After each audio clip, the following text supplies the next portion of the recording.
Around about now, you're expecting to see the preacher walk up onto the stage, get his notes ready, and deliver the first few words of his introduction. But he's not there.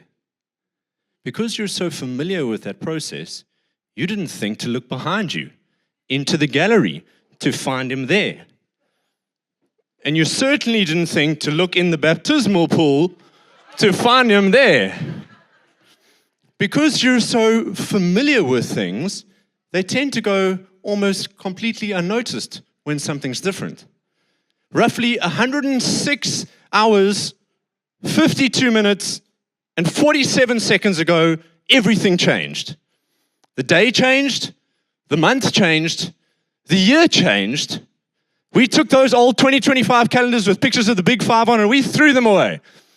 And we put up brand new calendars, 2026 calendars, with pictures of the Big Five on. Everything changed and nothing changed. Because the calendar doesn't change your character. And January can't fix what July broke. It's likely that you still woke up with the same fears, the same concerns, the same anxieties, the same bitterness, the same burdens, the same crippling depression. You still woke up with the same health condition, stuck in the same job and the same marriage. You're still in the same wilderness. You've still got the same temptations and the same sins. And man, I'm right there with you. January the 1st, I woke up and I was still a little bit tired. I was still a little bit stressed. I was still a little bit burdened. I still had the same thoughts looping over in my mind. Everything changed, but nothing changed. But to be fair, nothing changes if nothing changes, right? That's not deep. That's not profound. That's just a fact. Nothing changes if nothing changes. So, question for you, how many of you have already prayed for something in your life to change this year? Let's see those hands. Awesome. I'm praying with you. I'm trusting that's going to happen. Follow-up question. How many of you already done something in your life to position yourself for the change you're praying for? Some of you still, but not as many. You see, in the Gospel of Matthew, Mark, and Luke, Jesus says you can't put new wine in old wineskins. What is Jesus saying? He's saying you can't expect me to do something new in an old you. You know, we're praying for new wine this year, and believe me, I'm praying too. I'm part of that. I'm saying, Lord, come and change something in my heart this year. Come and change something in my relationships. Come and change something in my discipline, in my devotion to you. Come and change something in my finances, in my zeal for you, in my drive, in my passion, in where I'm heading, in my purpose. Lord, come and change something. Come and do something in my heart. Come on, Lord. Come and do something new in me. But then we're not willing to change this old wineskin. We're not willing to, we're praying for change, but we're protecting our patterns. We're praying for the Lord to come and do something new in us, but we won't let go of the old ways. We say, Lord, I want my marriage to get better, but I'm not willing to change my attitude and deal with my pride. We're saying, Lord, I want to help me to rein in my finances this year, but we won't cancel that subscription or stop shopping at Woolies. We say, Lord, I want to hear your voice, but we're not willing to wake up earlier and spend more time with Jesus. We say, Lord, I want to change this, and I want to change that, and I want to change that, and I want to change this. But I'm not willing to delete that person's number. I'm not willing to stop hanging out with those friends. I'm not willing to kick my girlfriend out. I don't want to start exercising. I don't want to stop eating gallons of ice cream. I don't want to stop watching those movies. I don't want to delete that app. But Lord, come and do something new in me. Hallelujah. You know what the definition of insanity is, right? Repeating the same thing over and over and over and expecting a different result. I say we've got a lot of people walking around who should be in the nut house. I'm here to tell you this morning, 2026, that if you want to have what you've never had, you'll have to change what you've always done. We cannot go around just repeating the exact same things we did in 2025 and expect the Lord to pour out His wine, the 2026 vintage, pour it into you, into the old 2025 you. We're praying, Lord, give me new wine, but we're hanging on. We're hanging on to our patterns. We're hanging on to everything that we know. If you want what you've never had, you'll have to change what you've always done. Okay, let me ease up. I know there's people here who brought their friends because they think I'm the funny preacher. Okay. Before you run out of here as a hopeless mess, let me give you some good news. This is going to be good news for you. It's going to make you feel better about yourself. Listen to this. You are only doing exactly what you've been designed to do. Let me repeat that. You are only doing exactly what you were designed to do. You say you'll change, but nothing changes.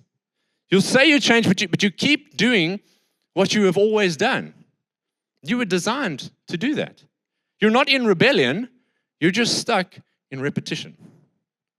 So the brain is an incredible gift from God, but it has one main goal: to be as lazy as possible. When I think of the brain, especially my own, I think supercomputer. I think able to learn new languages, find a cure for cancer, solve the mysteries of the universe, put the USB in the right way around the very first time. Incredible things that the brain can do. It's the superhero. It's the hero of the human body. But in reality, the brain is just a closet couch potato. It's always looking for ways to cut corners and save energy. If the brain was a dishwasher, it would have one setting: eco mode. Eco mode. Save as much energy as possible. Did you know that the brain uses 20% of the whole body's energy? It may not sound like a lot to you, but that's 1/5 of your body's energy being used by a little organ that is 1/50th the mass of your whole body. That guy is chowing kilojoules, which explains also why you always fell asleep in math class. So because of this high energy consumption of this little unit, the brain tries to automate everything. It's passing everything through this filter like, is this new? Is this new to me? Is it unfamiliar, or is it just something familiar? So every time something comes its way, it's passing through this check. Do I know this? Or is this something new? Is this unfamiliar to me? Do I need to engage with this? Do I actually need to use some brain power to recognize this new thing? Or is it just a familiar thing? And if it's categorized as familiar, it just pushes it into unconsciousness. There's no consciousness there. It's just subconscious movement and things happening. Which is why you can get in your car at work and drive all the way home and not remember a single thing about the drive. It's why you still say the same things over and over again in your arguments with your spouse. It's why you are still tempted and falling for the same sins. Familiar doesn't feel wrong. It just feels normal. It's what we're used to. And one of the things happening under the surface here is a scientific term called sensory adaptations. So simply put, your brain stops noticing what doesn't change. And we all experience this several times a day. Think about the sound of the aircon right now. You just heard that now, right? It's been whirring, it's been going the whole time. But your brain gets used to it and it just tunes it out. Same with the sound, the ticking of a clock. You don't hear that all the time. Occasionally you'll hear it, but the brain just tunes it out because it's always there. It's familiar to us. What about the smell of your own house? When last did you smell your house? You don't. When your friends come over, they smell your house because it's unfamiliar to them. And the brain is engaging. Hey, there's something different here. What about the feel of clothes on your skin? And now you can feel them, hey? Now you can feel them. Before I mentioned that, you were completely unconscious that you had anything on. Lord knows I'm thankful you do, but you were unaware of the fact that you had anything on your back until you became conscious of it. Do this one for me. Close one eye quick. What do you see? Your giant schnoz. It's been there the whole time. It didn't just appear. Your brain sees that thing 24/7, so it just tunes it out. It's so familiar with seeing your nose every day that you don't see it. Your brain stops registering that it's even there. And this is the power of the brain to make what is familiar completely disappear. So backed by this same scientific principle, we also stop noticing our attitudes and our habits and our patterns and our thoughts and our compromises. All these things that have been there so long, we're so familiar with them and we just don't see them anymore. And that's where things get dangerous. Because it's not the loud, obvious things that trip us up. It's the familiar things. Now, before you just throw your hands in the air and say, I knew it. It's just my brain. Can't help it. This is the way that God created me. Let me just say this. All this neuroscience mumbo-jumbo just explains the behavior. It doesn't excuse it. I'm telling you why change is hard, not why we should avoid it. So change might be hard, but it's not impossible. So psychologically speaking, let's go back to the science for a while. How do we change things? How do we make a shift?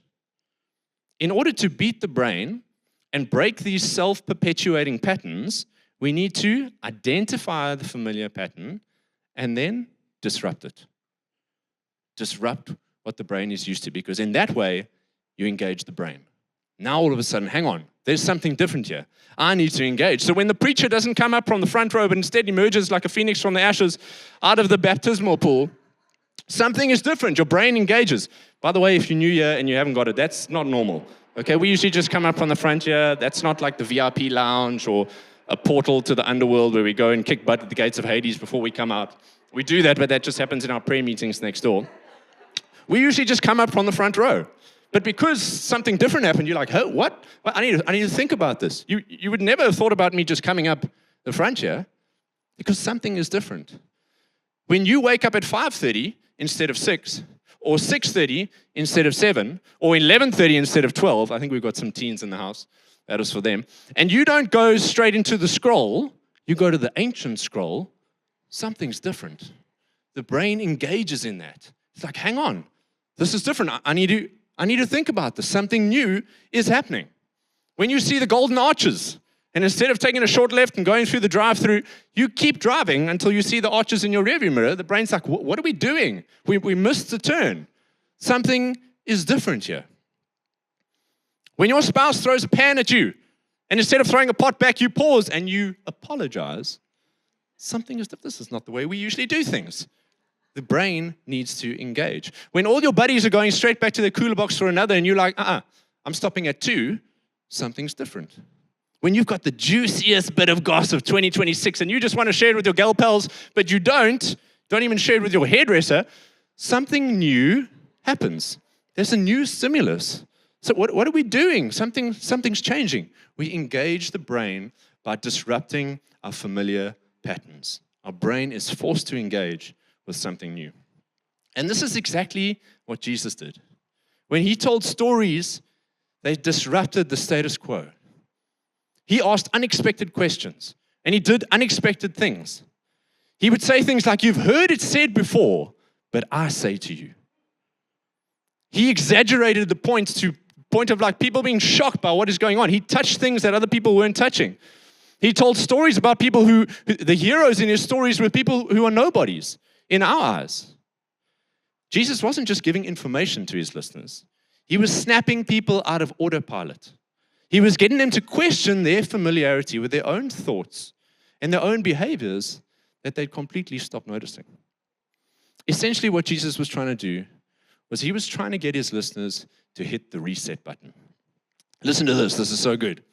A reset button is included on devices to allow users to quickly restore the system to its original state, essentially rebooting it in the case of malfunctions, freezes, or errors, effectively giving the user a way to clear any temporary glitches or incorrect settings so the system can operate as intended again.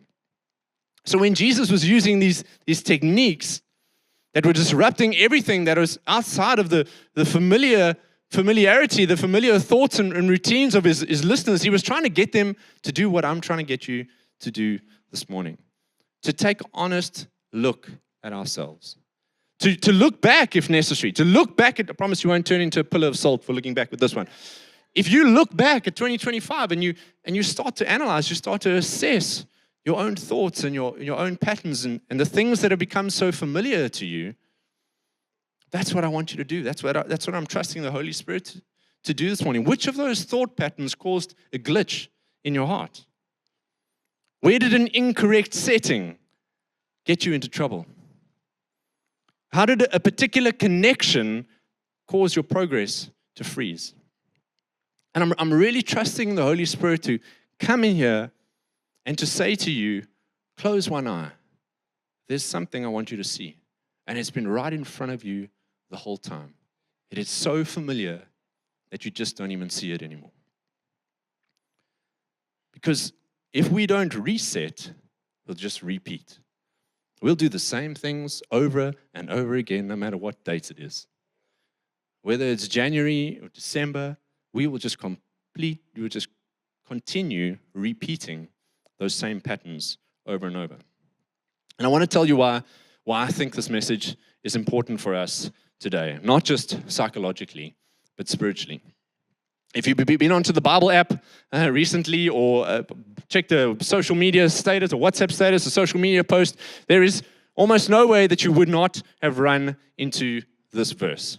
Isaiah 43 verse 19 says, "See, I am doing a new thing. Now it springs up. Do you not perceive it? I am making a way in the wilderness and streams in the wasteland." God's promise is that He is doing a new thing. And this promise was for the Israelites. It was true for them, and it's true for you. It was true in December, and it's true in January. It's true whether you're 18 or whether you're 80. God's promise is that He is doing a new thing. What's He doing? He's offering you an upgrade. He's offering you an update. Now, I'm pretty sure this is going to split the room. I know there are some of you out there who, when you see an update on your computer or your phone, you just ignore it. You're like, I don't want that thing. I know a particular lady in our office, love her. She just ignores notifications, whatever. Like, Chrome, update, no thanks, cancel. Like, Microsoft needs to update, click, no. Do you want to update your Android? No, skip, reschedule for another day. I just don't want it. I'm so familiar with what I've got in front of me. I'm not interested in an upgrade. I'm the absolute opposite. I catch wind of an upgrade and I'm just like on the settings page on update. I'm just refreshing, until that update comes through so I can get something new. I'm always looking for an upgrade and an update. And what's the one thing that always needs to happen after you do an upgrade or an update? You've got to reboot. You've got to reset. You've got to clear your old settings so that new thing can come. Verse 18 says, "Forget the former things. Do not dwell on the past. Reset what you think you know. Reset how you usually behave. Reset how you spend your time. You need to forget your previous settings so that He can do something new, so that He can upgrade you this year. See, I am doing a new thing," God says. The upgrade is happening. The qualifying question is, do you perceive it? Do you see it? Can you see it happening, or are you too stuck with the familiar to care? Are you too stuck in familiar patterns to see it? If you can't see it, maybe it's because you haven't reset yet. Come on, say it with me. I'm resetting today. Yes, come on. Okay. Before I tell you how we're going to do that, though, I need to make sure that everyone's on the same page here. If somehow all you are hearing at this point is, I need to wake up early, I need to skip the fries, and I need to delete apps, you're misunderstanding me, okay? Grace is not found at the end of your to-do list.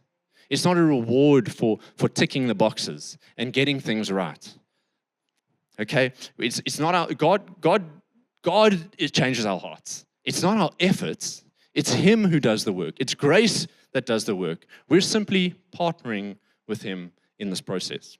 So the reset doesn't change you. What does it do? It repositions you. It just puts you in a place where grace can work, where you can receive it. It's the grace that does the changing. We can't expect to just keep repeating the same patterns and then expect a different outcome. That's insanity, remember? It's nuts to just keep doing the same things and expecting okay, God, come do something new. I'm hanging on to my wineskin. You just come fill it with something new. He loves you too much to do that because you're going to burst. He needs to do something new in you. We've got to disrupt the familiar patterns. We're not doing this to get God to move. We're doing this to notice that He already is. He is already moving in your life. See, I am doing a new thing. That's a now word. That's happening. It's happening. Can you see it? Are you positioned to receive it? Okay, so this is how we're going to do it. 3 things. You're going to reset your operating system. That's what's in between your ears. You're going to reset your settings. That's your daily rhythms. And you're going to reset your connections. Those are the relationships in your life. So number 1, reset your operating system. So we took out 7 weeks, end of last year, to really, really focus on this topic. If you were here, I'm sure you were blessed by it. Our mind renewal series called Mind Shift. If you are struggling with negative thoughts in any way, if you were here, you need to go back to that. Just go onto YouTube, onto our channel, and look for the Mind Shift series. Spend so much time on that. Beautiful revelations that come out of that. But simply put, essentially your thought life is the operating system of your whole being. Okay, it's the Windows, it's the Android, it's the Linux, it's the Ubuntu, it's the iOS of your whole soul. Everything runs on what's going on upstairs here. Your habits run on your thoughts. Your decisions run on your beliefs. And your reactions run on your inner narratives. So when your operating system starts to malfunction, you get stuck in repeated patterns and everything is affected. Everything downstream of the operating system is affected. And neuroscience is just catching up to something that Paul knew almost 2,000 years ago. In Romans 12, he said, do not conform to the pattern of this world, but be transformed by the renewing of your mind. Paul's not saying just try harder to change. He knows that doesn't work. He's saying that your transformation is going to come from renewing your mind. It's going to come from resetting, hitting the reset button, clearing the cache of all your familiar thoughts and patterns that you've been accruing and storing up over all the years. We need to start thinking differently about ourselves and about our situations. I want you to think about the Israelites for a moment. God delivers them out of Egypt with signs and wonders. He parts the Red Sea, defeats his enemies, all the enemies. Physically, they're free. But mentally, they're still slaves. They still want to go back. Time and time again, we see them say, at least in Egypt we had food. At least in Egypt we had stability. At least in Egypt we knew what to expect. They were out of slavery, but slavery wasn't out of them. And if we're honest, some of us are in the same place. We're saved. We're loved. We're forgiven. But we still think like we're trapped and disqualified and overlooked. A new season doesn't automatically produce a new mindset. A new year doesn't automatically produce a new you. That's why Paul said, do not conform to the pattern of this world. That word pattern means mold. So what he's saying, in other words, is stop letting familiar thinking shape you without your permission. Hit that reset button. Make the change. Reset your whole operating system. Do you think you have total control over every thought that comes into your mind? The answer is no, you don't. You do not have control over every thought that comes into your mind. What you do have control over is every thought that stays. Every thought that you allow to actually occupy space in your head. But we know what we've got to do. We've got to take every thought captive and make it obedient to Christ. We've got to arrest it and to interrogate it and ask it, are you true? Are you biblical? Are you leading me toward faith or fear? Are you producing peace or anxiety in my life? Not every thought you have deserves authority in your life. Some thoughts need to be deleted, not debated. And we spend so much time, is that true? Is that for me? Is that, no, delete. Delete it like an unwanted update. Get rid of it. So here's the simple reset practice for this morning. We're going to apply this to all 3 steps. I just want you to identify one thing. I know what we like. We like to bite off way more than we can chew. We proved it in December. Chicken, beef, backgammon. Too much. Okay. Don't bite off more than you can chew. Just little bits. Little bits. One thing. What is the one thing? What's the one familiar thought pattern that's looping in your head constantly? What's the one thing that appears to be normal but actually isn't godly? Maybe it's a critical thought about yourself.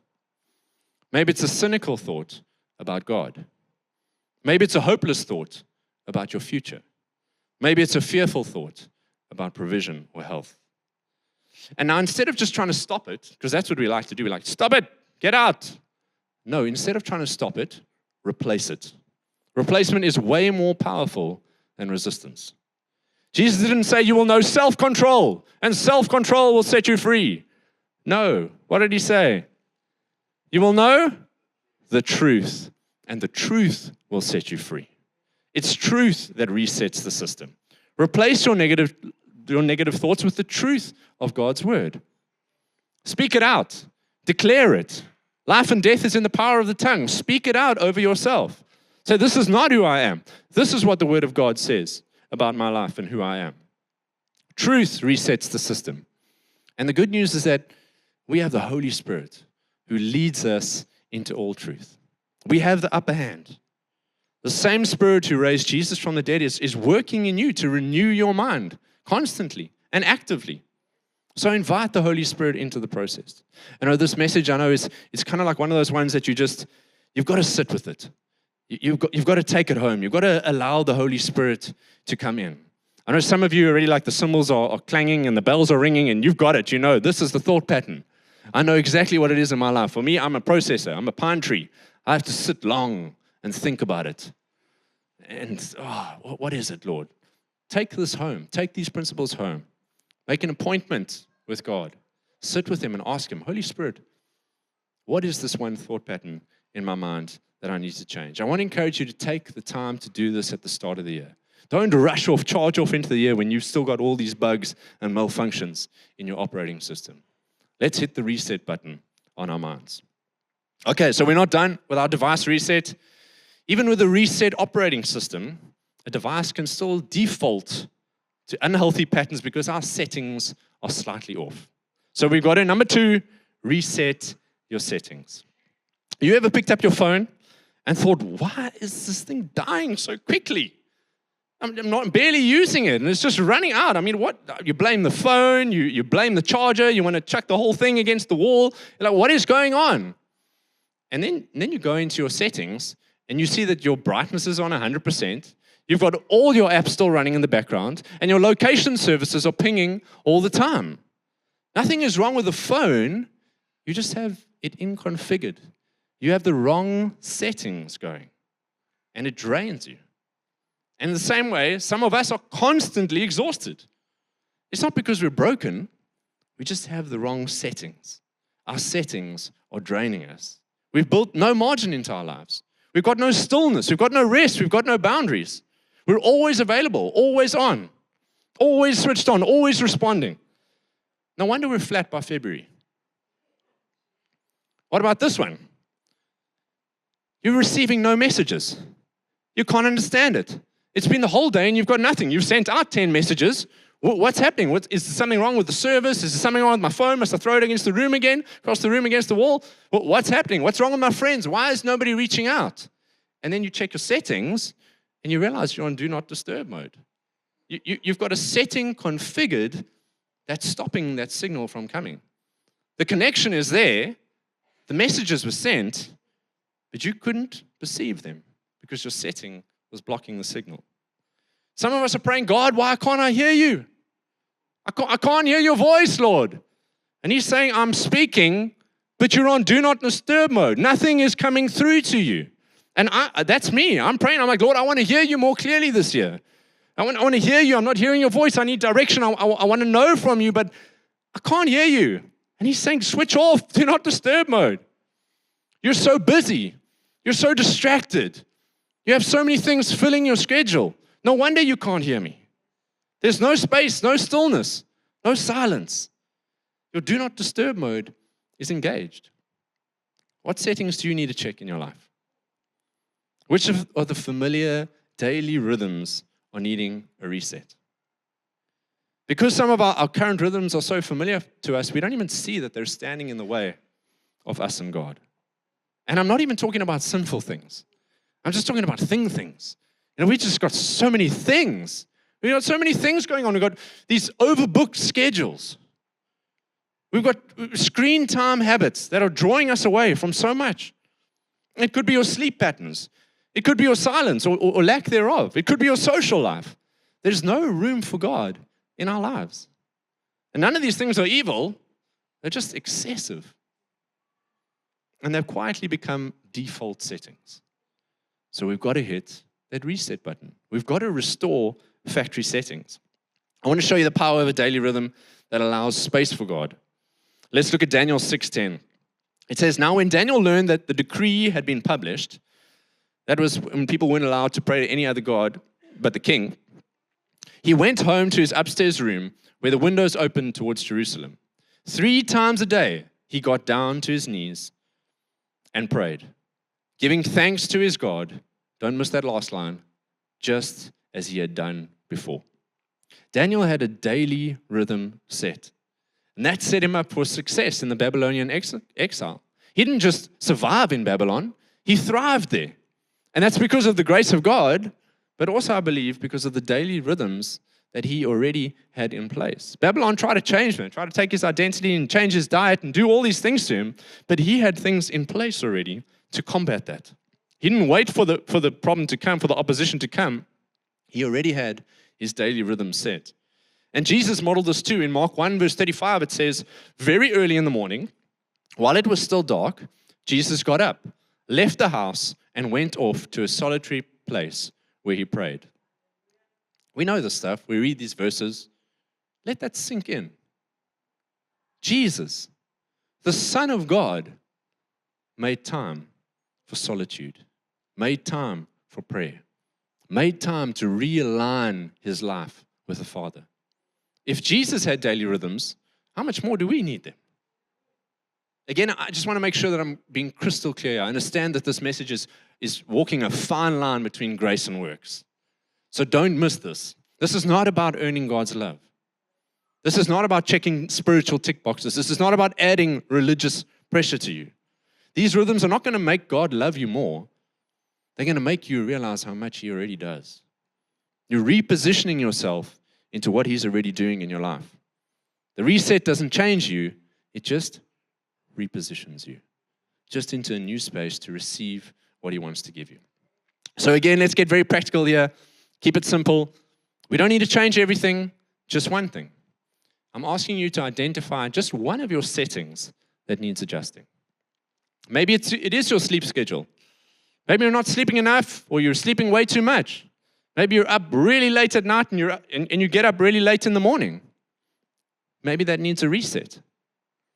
Maybe it's your time in the scripture. If you're doing that, where's the time for God? If you're up late at night and you're up late in the morning, no wonder your spiritual life is struggling. Your time in the scripture is limited. Maybe it's your Sabbath. Who remembers that terrible sermon that I preached in 2024 about slowing your life down? Some of you hated that thing. Tell you what, that sermon left such a mark on my life and my wife and our family. And we took away this thing about the Sabbath. And it was incredible. Best 5 weeks of our life. That was a funny joke. I'm trying to say that it only lasted 5 weeks. Maybe 6. But we loved this time where we just got to put our phones away and just focus on one another and on family time and just enjoying what God has created us for. And I'm so like, that's the thing. That's the thing for me. I want to hit reset there. I want to bring that back. I want to bring some rest and some silence and some solitude back into our lives. It's so important to be quiet and to be still and to allow God to move. Maybe he's talking to you about disrupting your eating habits and joining the church for a 21-day fast. Come on, talk about a reset. Talk about a disruption. Stop eating food. Stop going on Facebook. Stop going on Instagram. My life, what will happen to it? Talk about a disruption. Come on. You can't keep doing the same things. We've got to switch it up. We've got to disrupt our familiar patterns. Join us for the 21-day fast. I'm not asking you to fast on water alone for 21 days. You don't have to do that. I'm not. There'll be nothing left of me. I can't do that. Can't afford it. I've tried to bulk up over December, but it hasn't worked. I don't have much left. But for 21 days, I'm going to be media-free. For 14 days, I'm going to be sugar-free. And for 7 days, I'll still be sweet. For 7 days, I'm going water alone. I'll be food-free. Pick a way to do it. Just find something that works for you, but change something. Disrupt something in your life.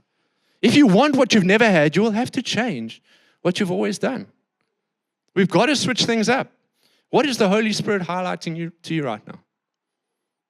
What setting needs resetting, readjustment, realignment? Just one thing. Just one thing.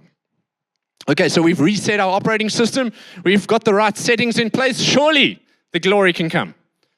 Not yet. Sorry. A device can still be limited by what or who it's connected to.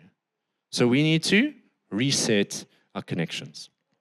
You know, I think this last one is actually something we don't speak about often enough. Yet it's so important. You know, I grew up in a good home. My parents raised me right. And I'm definitely a product of how they sowed into my life and the influences they have. But I can say with certainty that one of the greatest influences on my life was the people I had around me, my friends, who I was at school with, who I hung out with. The day-to-day connections are the ones who influenced me the most.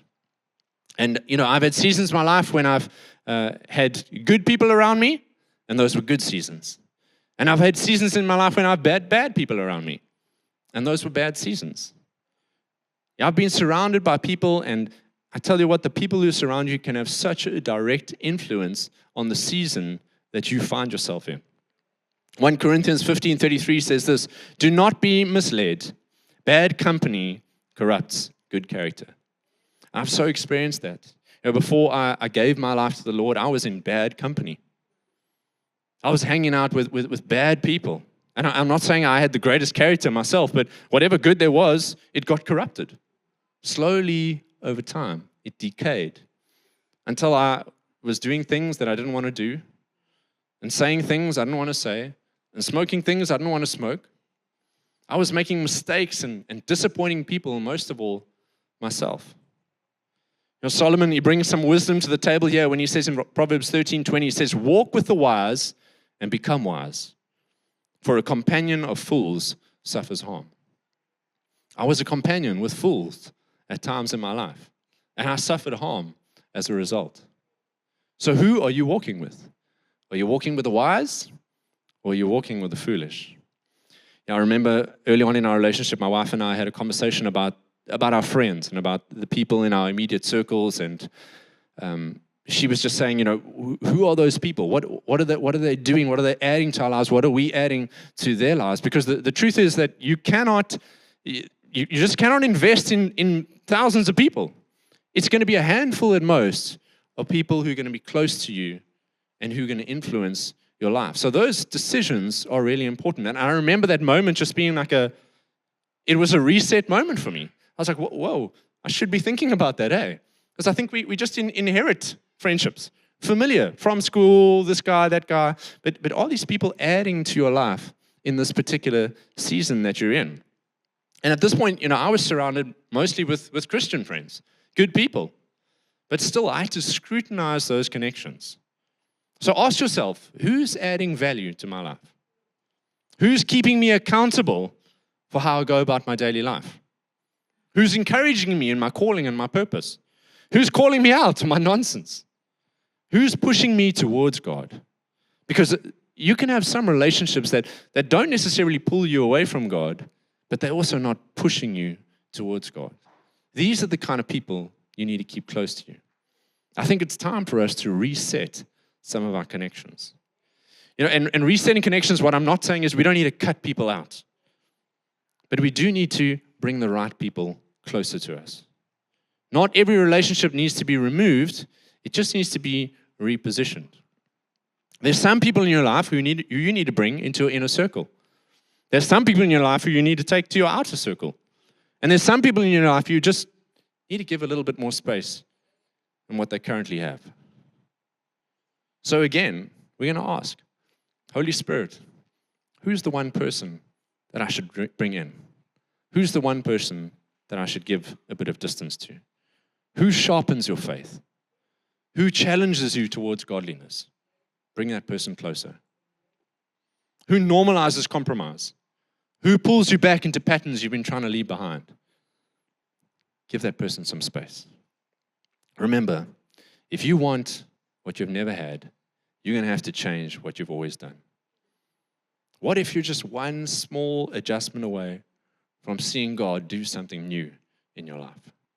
What if His new wine is waiting to be poured out and it's just one reset away? What if one disruption breaks a pattern of familiarity in your life that unlocks not just your best year yet, but the best years of your life? I believe it's possible because with God, all things are possible.